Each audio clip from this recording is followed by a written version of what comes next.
দাদা বলছি 1000 টাকা আমাকে ইমিডিয়েট পাঠান তো।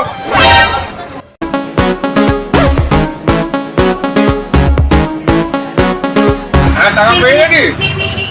আরে বলছি টাকা পেয়ে গেছি। আচ্ছা ঠিক আছে আমি দেখছি।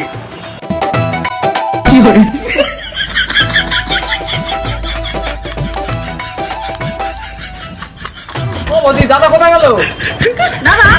কোন দাদা? আরে আপনার সঙ্গে যা ছিল। আমার সঙ্গে কে ছিল? আচ্ছা মুশকিল তো, আপনি কাকে কি পাঠালেন না পাঠালেন আমি কি করে জানবো? আরে আপনার তো একসঙ্গে আসলেন।